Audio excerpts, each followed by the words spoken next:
सजनया जाबे ना रे सजनया जाबे ना सजनया जाबे ना रे सजनया जाबे ना देख तोला मोरे मन लागे ना रे देख तोला मोरे मन लागे ना रे सजनया जाबे ना रे सजनया जाबे ना सजनया जाबे ना रे सजनया जाबे ना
सननना जाबे ना रे सननना जाबे ना सननना जाबे ना रे सननना जाबे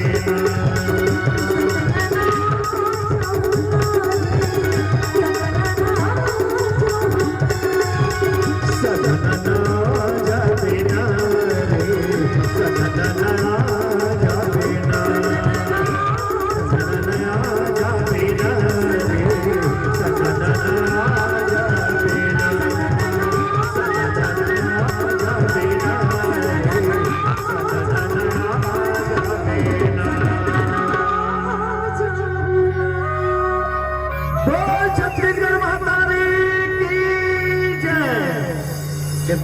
सुस्त लगा हैं। अभी आंगन के गांव में हम कार्य करते रहे लगभग 5 साल पहले, है ना भाई। बसंत पंचमी में 16 श्रृंगार लोग कलमंच के माध्यम से, और अभी कोई लोग कलमंच के नाम नहीं है, कबर भैया मयंक नाम से आया। हमारे बड़े भैया आदरणीय छोटे भैया हरे जान पहचान हरे दोस्त यार है, सब जुल मिल के कार्य करते हैं। बहुत अच्छा लगा था। अभी मोर साथ जो गायिका गादी से लगातार 11 साल से साथ में चला थे। एक कोजबाई के रहने वाली कसेरू के पास कोजबाई गरिया बंजीदा से। और एक बात ताली बजाओ भाई, हमारे बहू के गांव के गायिका है अपन क्षेत्र से, बहुत बहुत धन्यवाद। तो आदरणीय आप हमसे निवेदन है, कलाकार के धन पैसा नहीं हो, पैसा तो रोज कमा लेते हैं, लेकिन जब तक कि आप साथ नहीं दो आप मन हमारा धन हो। कलाकार आदमी नहीं सहराई, ताली नहीं बजाए तो भागवत नहीं हो सके, न कोनो प्रकार के भजन नहीं हो सके, भक्ति नहीं हो सके, न सुर नहीं बन सके। तो अब आदरणीय मोहित भाई मरकाम जी के मीठी मीठी वाणी से उद्बोधन और संचालन। बहुत बहुत धन्यवाद बड़े भैया निजाम जी। देखियो इतना प्यारा सा आवाज, इतना प्यारा सा सुमधुर आवाज, साथ ही साथ हमारे गौतम वहाँ दे दूर में खड़े हैं, धन्यवाद खड़े रहे इसमें। तो साथ ही साथ हमारे